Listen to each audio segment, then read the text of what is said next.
欢迎收听船长午后 YY。 今天冰火两重天，大盘涨了 1.16%， 但是大跌停股很多跌停的。这个和之前这个我们这个指数有一些不太一样。之前涨的时候呢，大跌停股的数量呢都还比较少那么现在大家看一下今天上个礼拜五的，毕竟它是收阴的，留了一个长长的上影线，大跌跌停股多少也就算了今天收出这么气势磅礴的一根阳线，结果还是而且过了这个12月17号的这个高点所以还是很遗憾。但是还是那句话大东西涨了。那么大东西是什么呢？大家应该都知道了一个是我之前讲的这个酒，大家看到贵州茅台 1.96%， 五粮液 2.96%这个就连续这个还记得电视上或者某一些大 V 还在说这个反弹酒不要参与这个就是礼拜四说的，好像是还是对吧？我记得跟大家分享过，酒不要参与，言犹在耳没想到礼拜五和今天反弹的就是大东西。他是建议是切入小东西这个东西就很难说是吧？根据他的这个判断，有可能大盘涨了自己在亏钱，就很麻烦那么今天中信证券是当之无愧的明星，收盘竟然还涨停了涨停了。中信证券今天成交量154亿，哇，154亿谁来买对吧？大家可以看一看那肯定不是散户买，散户也不可能这么猛这么生猛。这个154亿什么概念呢？大家可以看到已经来到了今年1月份的那个时候的成交量当然和5178而且2014-15那个时候不能比但是呢也算非常辉煌的一根成交量。后续就要看它这根量的持续性今天这个成交量直接又打到了布林线的上轨，布林线上轨这里是有一个向下的动作震荡了8个交易日，在第9个交易日又上来了，挺有意思的，也是有双叉的表现过。那么中信证券为什么涨呢？也是因为注册制的消息这个注册制的消息一把双刃剑，它给券商带来了活力的同时，给一些借壳的就是壳资源的公司带来了不幸的消息。你本来注册制那就谁还要你壳呢？我反正就注册制了嘛，对吧？所以一些小东西南宁百货是那个保险公司这个要借壳它，而不是借壳，要控股它了以后呢，要它的地什么的，也是之前有大幅上涨今天是一个跌停，它的这个市值53亿。仁东控股已经有2个跌停了，然后南方光电都是60亿小东西。万讯自控18个亿也是出现前期有连续4个涨停价。奈威科技大家都可以看到连续大幅上涨的那种，出现了明显的调整。然后我们看看涨停榜涨停榜和我上个礼拜说的东西有关系。 MA 一个是酒，我认为是有反弹的，的确这2天都反弹了然后券商是因为周末的消息反弹了。然后呢就是这些股票，看没有？同学们看到没有？这是什么均线？是不是我礼拜五说的这个均线的一阳吞1、2、3好多根线？看到了打一个3对吧？对吧？就没办法，今天站上了250天线我看到这个留言，我们看一下留言。有同学说老师的均线是怎么设置的？均线就正常设置短期均线50、20、30，中长期均线61、20、250。当然250有些同学说我说240可不可以提前个10天？因为半年线是120，我说我1年我乘以240也都可以的。这不是这个一定要特别关键的一件事情然后再往下翻就是一个往下翻。合金科技看到没有？它为什么之前有过1、2、3次反弹都没成功为什么？来同学们打字告诉我，为什么之前3次反弹都是 K 线过了年线250天线，但是都没有成功？为什么？但是你3次买没关系，也不套你。目前就是第1次跟第2次还套你。因为年线没有向上，对吧？年线现在刚刚走平，今天才开始向上。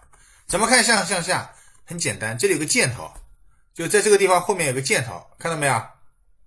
就这个地方有个箭头，箭头上就是走上了，下就是往下的，看到没有？它都有箭头的。短期均线向上，中长期均线向下啊，这个就是短期买的人5天、10天、20天都获利了，但是30天、半年买的人都亏本，1年前买的人也是获利的状态，有意思吧？它就是均线有没有用？均线肯定有用的，均线是所有技术指标之父，会这样讲，因为你所有的技术指标它都是根据它的价格给你一个公式，最高点、最低点来运算出来的一些图形。均线代表着平均成本，250天线意味着这250个交易日，它年限就250个交易日里面，所有买的人的平均成本是5块5毛6。我这里看上面一个价格啊，有5块5毛8，现在是5块5毛8啊，就这么一个道理。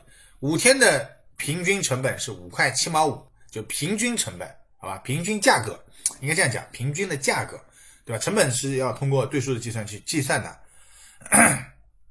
这就是这个均线设置。年底太忙，看了周五的小节，我觉得再忙吧，你花这个半小时1小时看一看，我觉得还是可以的啊。这个一年之计在于春啊，股票的一年之计在于前一年的冬天，特别是黑夜里啊，股票跌得最惨的时候，看看是挺好的。找到了下一个有个天齐锂业啊，他这个同学找到了天齐锂业，就锂电池已经说过了，最近也在写啊。首先锂电池它这一波呢，它就这2天的这个年线也开始走平向上了，就涨得有点多了啊。但锂电池呢是小节里面也有讲到了，我们看看浅谈2个行业，就是锂电池和光刻胶。锂电池很重要的一个因素啊，中国生产的特斯拉 Model 3车型在12月20号向员工交付，就12月20号就今天第一批交付了，厉害啊！这个好像造也就造了7、8个月吧，是不是？造也就造了7、8个月。助理提示一下规则好吗？我又看不到你的身影了里面。那个说什么来着？那个叫什么？滋人呢？他还开会是吧？你提醒一下他啊。人家没开会嘛，你吹牛逼是吧？人不能吹牛啊。这个助理就前面跟我撒了一个善意的谎言，但是这个是不对的，对吧？再投我就打一个3，说滋在开会，人家根本没在开会，人家在，还声音很轻，在开会。以后再抓到给我吹牛逼，懂的啊，一顿暴锤。我最讨厌就是吹牛逼不诚实的人。好，这个速度也太吓人了吧，就是12月30号开始向员工交付，然后最近就开始弄。那么这个因为我们为什么要那个让特斯拉进来，然后要全国产化，就只是为了把价格拉下来让消费者享受嘛？肯定不是光这个，更重要的一点是要全产业链怎么样？国产化，理解吗？就是所有特斯拉的配件它在中国生产，你还要运来运去外面，加上运输成本，我们国内的就有竞争了嘛。然后全国产化，那么对于中国未来的那个新能源车是不是有帮助呢？它能够给特斯拉供货，它就一定能够给北汽蓝谷造的新能源，或者给这个一汽轿车生产的新能源，或者这种供货，对吧？它的标准就会提高，然后呢也可以学习人家的高新科技等等，对吧？这个以夷之长以制夷，这个是当时这个曾国藩、左宗棠这些洋务派的人的想法，我觉得是挺好的，对吧？2020年年底啊，全国产化啊，这个是有计划和目标的。那么相关的那些企业呢，来看一下相关的那些企业我都给大家罗列了，就是这个就这个板块，然后我们把它点出来看一下吧。很早以前就写了新能源上游材料，当然我也是比较笼统的啊，里面也有锂电池，也也有隔膜，也有正负极，都行。宁德时代啊，继续大涨 5%。宁德时代我是在70块下方跟大家说可以买的啊，已经快翻倍了。普泰来啊，这个细分龙头，你看一看涨怎么样？新宇股份都已经不要讲了，新宇股份已经对吧？大家都知道这个这么牛啊。宏发，哎，看到没有？汽车是不好，但是零配件并没有走出熊市，这都是高高在上的东西，看到没有？说明什么？中国的汽车行业大有希望，零配件上游这些东西起来了，现在就是整车差，因为国人都不愿意买这个叫什么就说明他的公司的经营都 OK 的，但是呢，他们都供货给了外资的一些轿车，等到我们的这个购买的理念一旦转向，然后国产的车也的确做得好，这个首先要质量要跟上，现在没有达到外国这种标准，达到这种标准了，然后造型也很美观了，等等了，谁说我们不能成为一个汽车的工业强国？也是有可能的嘛。到那个时候，不止零配件，那么整车也会起来啊，这个就是有一个由上而下的过程。如果零配件都做不起来，整车也很困难的，对吧？这个就像有点像我们的改革开放，让深圳还有浦东这个先起来，就是先让一部分人先富起来，然后再，这是有一个过程的，你也不可能一下子全部起来，好吧？再往下看啊。好，讲到这个北向资金，北向资金呢，上个礼拜呢一开始是没有的，对吧？然后礼拜五开始恢复了之后，二级市场上的沪股通、速递啊又开始买的节奏。今天净流入12月30号净流入了44亿啊。当然今天不是最后一个交易日，12月的31号，也就是明天收年线，也收月线，收周线，我来给大家好好讲一讲这个啊，其实今天就可以讲一讲。好，我们直接先来看年线，上证指数的年线。今年2019年因为前3个月这个涨势啊收出了一根上影线，然后呢下影线呢一丢丢啊，下影线呢跟2018年是一个调整的年份，在2015年和16年的双叉之后呢，走出了一个三根，就是17、18、3年的这样一个调整的 K 线，没有办法去越过2014年的3234点。3234点是一个比较重要的 K 线，因为它是在14年收几乎，因为它有个下影线啊，几乎日光灯，因为光头的这根 K 线的收盘价，那么这个位置呢，在今年其实是有过挑战的，3234，你看今年最高是3288，那为什么要下来呢？就在这个地方呢，事后呢收出了一个双叉，特别是这根 K 线的上影线很长又放量，这里有套牢盘，它需要数年的时间去消化，那么它16、17、18、19年是4年全部是用消化了，那么明年第5年2020年斐波那契数列也是比较重要的一个时间，能不能够消化掉才是站上首先它要站上3234点，一旦站上这个点位，也就意味着其实从上证的年 K 线来看啊，它一直也是走一个慢牛的这样格局啊，它是一根这样的一个曲线，看到没有？它就是这样一根只是幅度它不可能这么高啊，它因为我手画的可能幅度有点窄，那么现在都在下轨下面，都是在吸筹的这个过程中，3000点下方都还是比较舒服的位置，然后呢慢慢的再起来啊，那首先要一步一步一关一关来过了那个时候呢，有可能牛市啊重新开启它的征途，现在在调整的过程当中。然后呢再看月 K 线，因为年线已经收出这样一个点蜡烛的测试的 K 线，那么月 K 线呢也是一样，它今年4月份达到了一个高点，收了达摩以后呢跳空低开，现在呢要先把这个最低的3050给收复掉，就3050今年就这个月的最高是3041点，有同学说那么之前也都是在3048什么，就是因为月 K 线的4月30号和5月份有一个跳空的这个缺口，这个缺口就在3050点，现在1、2、3、4、5、6、7、8这8个 K 线都对这个月 K 线的这个缺口是有忌惮的，一旦收复3050，上方的空间就被打开，下一个目标就是3240点，我前面说的，一旦站上3240点，就开始走牛市，重新我们以前那种波澜壮阔的线开花就都来了。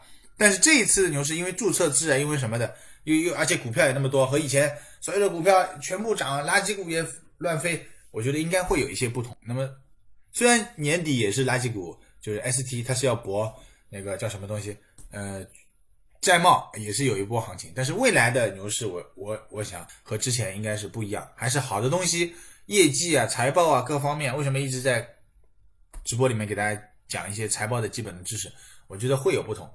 很大的一点是 ETF 被动这种很多被动型的这种基金的持仓在历史上从来没有那么高过，不止中国，全世界都是这样。10年前 ETF 还是相对比现在小很多的时候，包括其实就是08年金融危机以后，以前都是这种对冲基金啊、牛熊啊这种啊，包括涡轮啊这种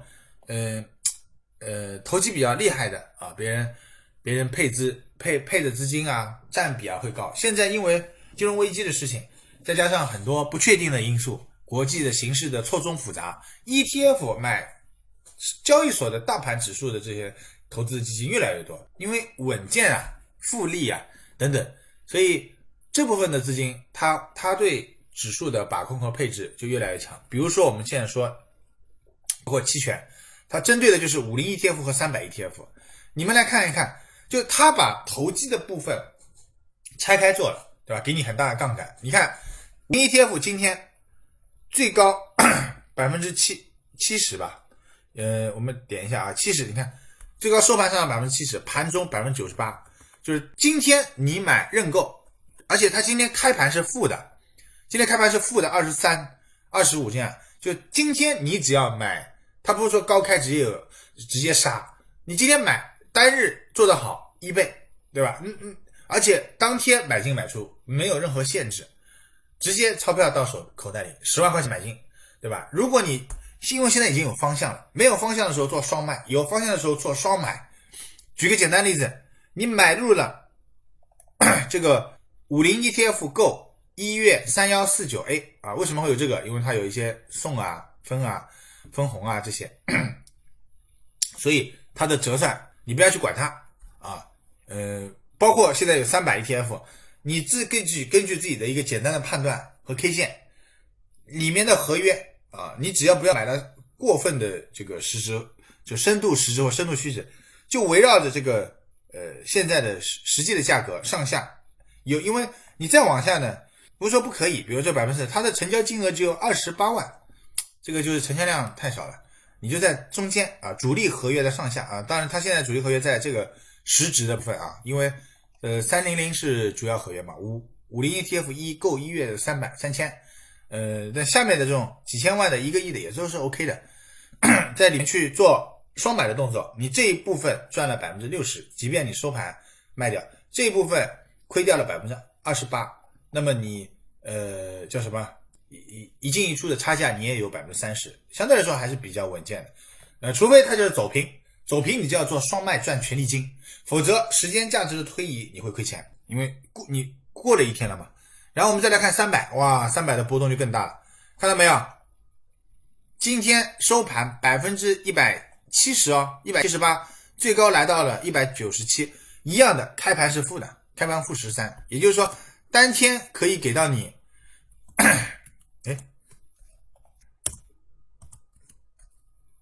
就我卡住了，不知道直播有没有卡住啊？好了，软件开得多就会有这个问题啊，没办法给你们讲解是吧？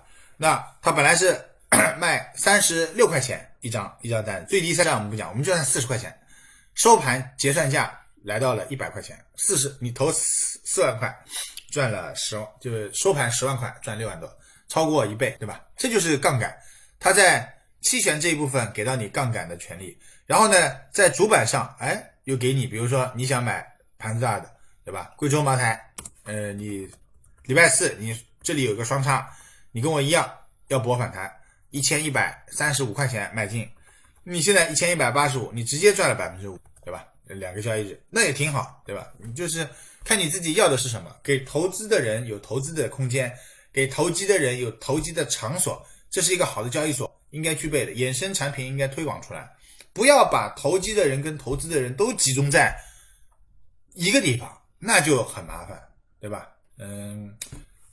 就像赌场，你抽老千的人，所有抽老千的人都去一个地方啊，比谁的技术高 ，OK 的。就有的时候我们在看这个，这个比喻可能不太恰当，因为抽老千是坏人嘛，对吧？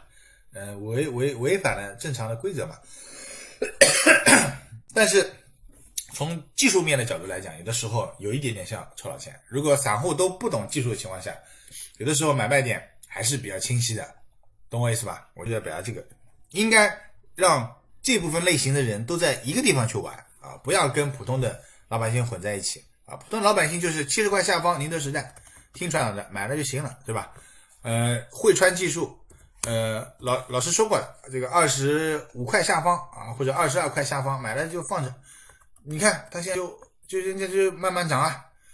包括外资，对吧？什么时候外资变相了再说。那现在外资人家也没变相，一直在持续的买它，是不是？看到没有？之前持续买它，股价没变，那总会变的嘛。它就是1次、2次、3次点打突破向上 ，OK。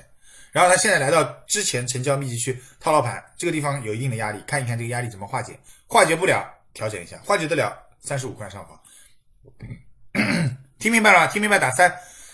汇川技术的反弹也意味着我之前说到的价值类的股票无一下跌，全部上涨了，对吧？投机类的股票就是收益了就卖掉，这没什么好多说的，我也没有义务，也不可能每一个投机类的股票还给你反复讲什么时候要卖什么，自己去看图了，就只能根据红宝书1、2、3和股道，对吧？但是投资类的股票，之前这个股票也说了挺好的公司，但它就不涨，那也没办法，它也没跌，只是你在这段时间没有赚到钱。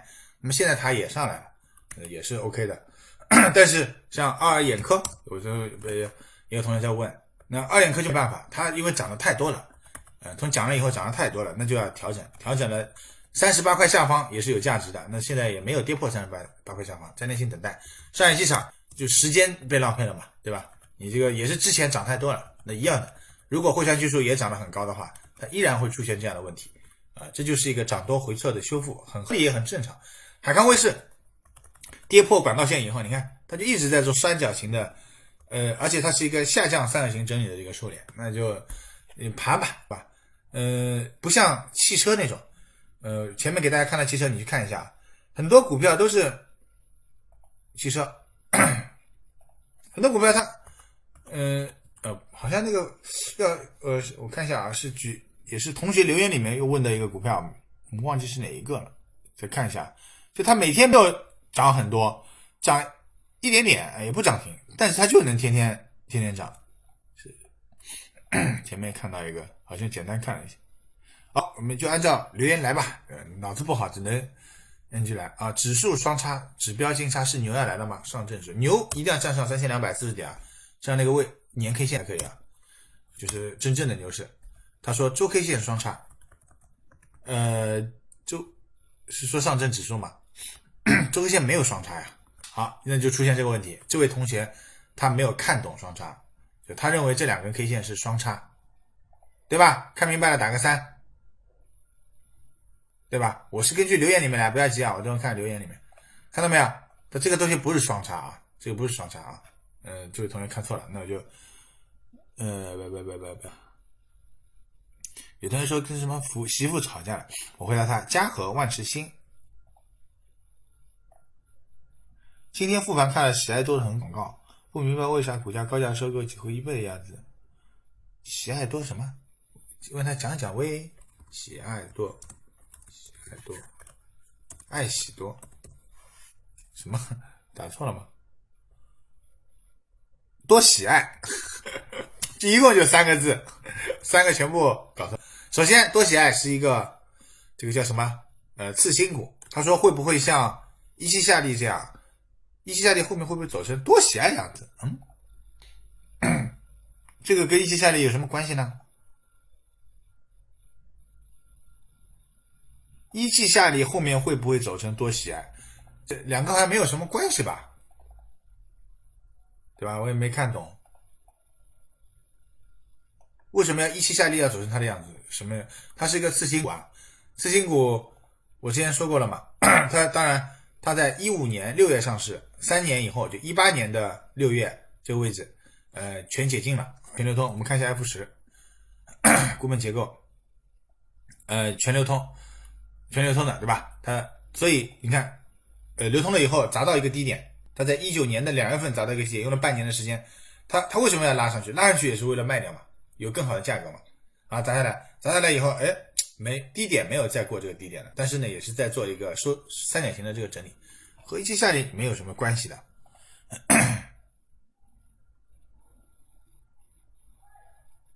ST 信威和一家联合收购发动机的什么什么，我觉得这是上涨的逻辑，虽辟谣但却有这桩事情。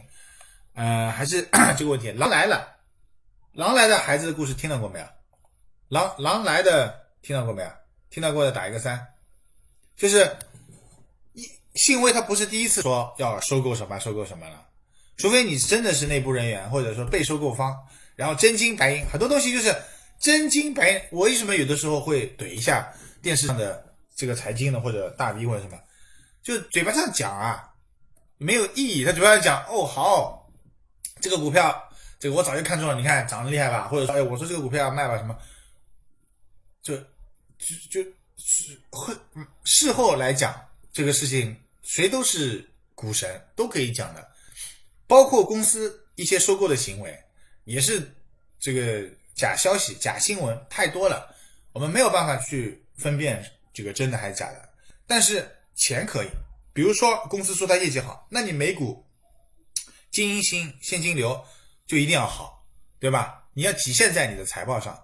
如果你是科技公司，你说你短期账上这方面现金流差一些，那一定体现在你的营收上面，你的营收在不断的扩大，它总有一方是体现的，它不可能营收也下降，然后账户也没钱什么，然后你说这个公司很好。新威就是这样的，财报一乱跑，然后呢不断的说收购这个收购那个，股票嘛跌成屎一样的，这个对吧？只是一个壳。那么然后垃圾股，这个里面的人呢，因为就像有点像娱乐明星啊，娱乐明星发展到今天，不是说正能量的娱乐明星他会火，丑星丑角也能赚钱，只要你流量好。信威就占了这个便宜。 ST 信威是一个流量极其大的家伙，因为他从67块钱跌下来，就他在退市之前，所有人都知道他创了跌停的记录，对吧？他这些跌停的数字 A 股是他独一无二，就像凤姐，他就像 A 股的凤姐，对吧？然后呢他就来一个收购，来个什么，即便这个事情是真的 ST 信威，那也等他改名字确定了，财报体现了，我才会去。这种公司我是不买 ST 的，这有可能是我自己的一个小倔强，是吧？公司这么多，我不喜欢买 ST。你问我为什么，就是不愿意买。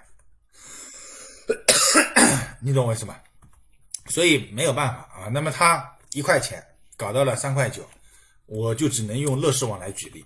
乐视网也出现过2块钱涨到过4块钱翻倍，甚至之前那这些4块钱涨到过多少？6块多，50%，它都有这种情况的。之前那在之前更牛逼的乐视网呢，从6块钱涨到4块钱。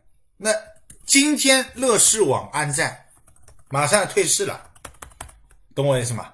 所以做股票还是，当然你也不可能每一个好的股票都被自己抓到啊，找到自己的适合自己的方法，你自己的一直讲能力圈，你自己能力范围内 ，ST 不在我的能力范围内啊，我没有办法去买，我自己不买 ST 的股票，只是看肯定要看嘛。ST 上涨代表垃圾股在涨，对吧？还是那句话，他拿什么东西来收购？他有钱吗？他账上有没有钱？什么东西收购呢？凭什么呢？这逻辑是讲不通。好，投资什么啊？这个是祝福的话是吧 ？OK。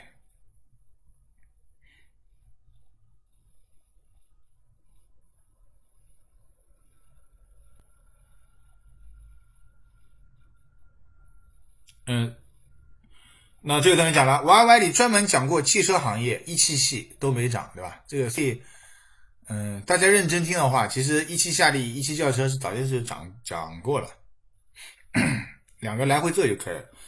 1月22号的解禁对中微股份影响大吗？中微股份，中微公司嘛，是的，说的应该说的是中微公司吧？是这个吗？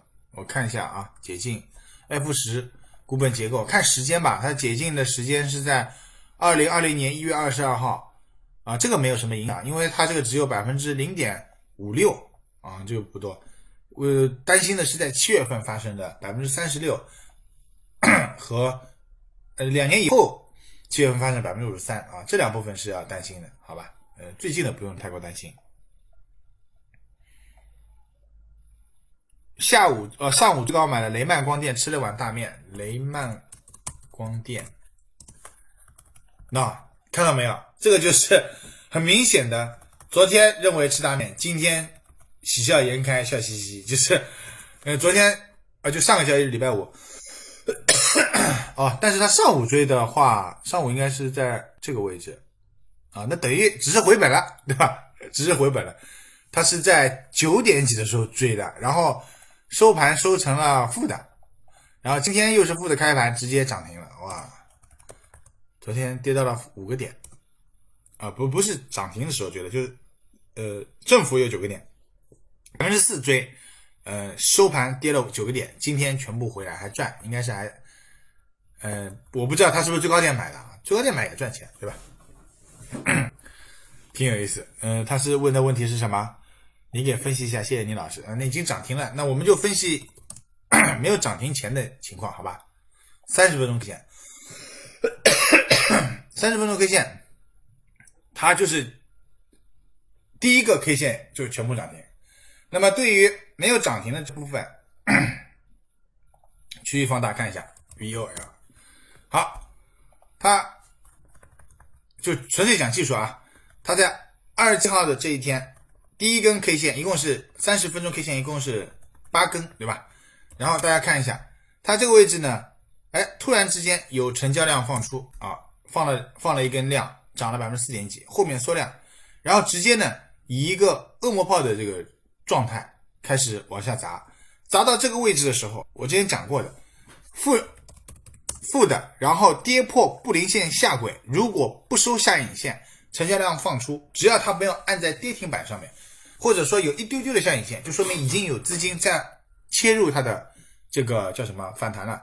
那么没有跌破，就要等它跌破布林线下轨。那么30分钟 K 线你还看不出，但是因为它一根就涨停了，那么我们就看15分钟 K 线。15分钟 K 线很明显的告诉我们，在今天的第一根 K 线是跌破布林线下轨且放量的，看到了没有？看到了打一个3，就是它在上涨的过程中突然有资金把它下杀，就急跌嘛。急跌的时候直接到布林线下轨，有资金切入的时候是一个非常好的买点，这个买点是投机的买点啊，不是投资的买点啊，只是它的动作足够的快，你如果不盯盘这个肯定也买不到，但是它今天真的是出现了布林线下轨放量 OK， 它的这一根 K 线其实已经布林线下轨放量了，就是在上个礼拜五的最后这根 K 线看到没有，布林下轨它放的量是2947万，只是针对之前的什么700万、800万、1000万，它是放量的。对于今天的这第一根 K 线，它不算放量。那你这样看就很明显，是不是最后一根 K 线放量？它已经有人去参与礼拜一的反弹了。他为什么要参与？不要问我，这就是只有资金方自己才知道，对吧？他以这样的方式，那肯定是有人要搏，要搏。我们看到没有？它的最好的买点在哪里？在这个位置，就在6块多的时候。它的所有的均线是向上，形成了多线开花，它的年线也是向上好吧，这就是它短期的投机的这样一个情况。还是谁家过年不吃个饺子这个的，21个亿雷曼光电曾经也是这个叱咤风云的啊。那个时候我记得这个 LED 的这个广告牌，就是去看足球的人都知道，很多都是他做的，后来也是从20多块钱一路跌到5块钱，令人唏嘘啊，对吧？也是市值变得那么小。好，本来观看您的自选股已经设置自选股隐私，什么自选股隐私听不懂？老师，还是这样，我的自选股不重要，因为我的自选股有很多很多，我不可能都，我的自选股有500个，我只是我的自选股是根据我的时间，就是我炒股票到现在观察，我也不可能每个都买。比如说我看了5个航天系要买了，我光全部加进来，然后里面挑一个买，懂我意思吗？然后等到500个，我肯定已经超过500，满了我就要把一些删掉。其实里面已经删了几百个了，因为它上限是500个，删掉了才能再加新的进来，懂我意思吗？就只是你自己要属于你，当你的自选股能够也看超过500个的时候，你其实已经出师了，对吧？但你不要瞎看，你一定要有牛头本，你要把每一个股票的 K 线记在脑子里，为什么涨，为什么跌，投资的原因，投机的原因，你都要记下来。这个就是一种经验吧，盘感其实就是一种经验嘛。领益制造作为消费电子散热的一家公司，最近一直方案没有下来，这算不算一颗雷？要不要回避？散热片是吧？我们来看散热片啊，散热片，市值751亿，我们可以看一下。我这个市值还没有按照市值排名。另外3家公司加起来都没有它大，领益制造是当之无愧的散热片的市值的龙头霸主。从它的这个图形也是一个慢牛的 K 线。提问是定增方案一直没有下来，算不算一颗雷？这个这双刃剑，这算定增方案有好有坏，然后定增的项目有好有坏，对吧？如果定增项目好的，那当然是就跟买股票的，当你买入的风险的时候，你也买入了机会嘛，就要看这个定增方案好不好。好的话，那 OK 的，一定会体现在股价上；不好，那就跟以前中兴通讯一样，项目也不怎么样，定增的项目也不怎么样，定增参与方也没怎么样，最终就跌下来了嘛。宁德时代和华友钴业还能继续持有吗？目前看是没有问题的。华友钴业目前看都没有问题的。宁德时代自己做好收音卖出一半甚至大半的这个准备就可以了啊，应该都是获利的这位同学。四方这个股票也有点太多了啊，我只能这么说好不好？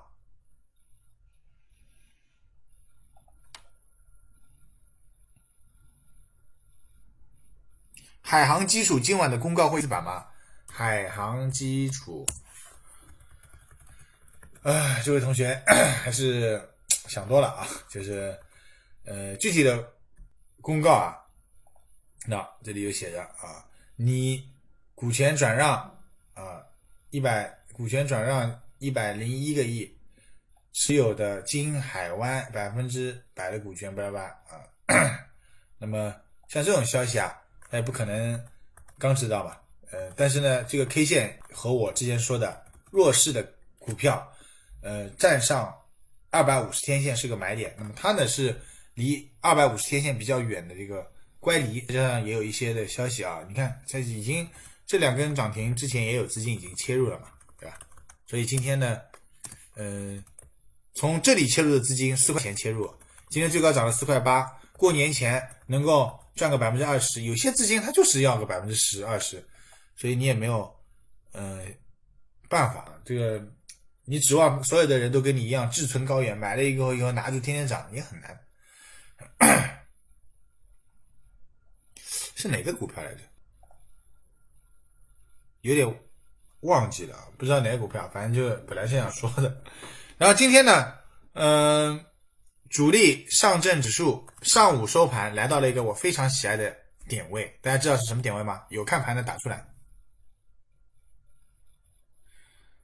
同学们要理解啊，每个人都讲一个，我没有就是一个正常的一个股评，他也不可能，你去看哪个股评会天天跟你讲个股的，讲个股风险最大，因为没有办法保证一定，你认为涨的一定涨，你认为跌的一定跌，这风险太大了，所以一般人都不讲。我一天能讲这么多个已经是很好了，也只是分享我的观点它的。今天收了3033.33啊，就差一个数。3333.33，那就牛逼啊！说明什么？你不得不信主力啊，在偷看我小杰上，不是开玩笑，这句话是开玩笑的。你不得不信主力对指数是有执念的，你懂我意思吗？不是说我一个人喜欢3，有的主力喜欢8，有的主力喜欢6，或者1、2，说不定有的人喜欢4，对吧？讲不清楚。但是对点位一定是有执念的，能够把大盘操纵到这么精准3033.33，那一定不是小资金能够做，它一定是要切换中信证券、中国平安、中国人寿这种大盘子它才能做到。你小东西你涨停没有意义，对指数影响不大，但中信证券可以，那个叫什么可以，对吧？很多类似的。对了，当大盘券商开始涨的时候，你不知道买什么的时候，应该买什么东西啊？应该买什么东西啊？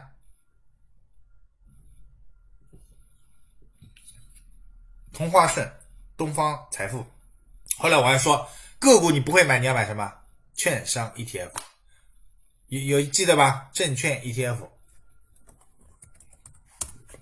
证券 ETF 今天涨 6%， 然后同花顺今天涨 6%， 东方财富今天涨 4%， 就是只能，但是这种东西明天你就要卖掉了啊！明天这个不是长期持有的标的，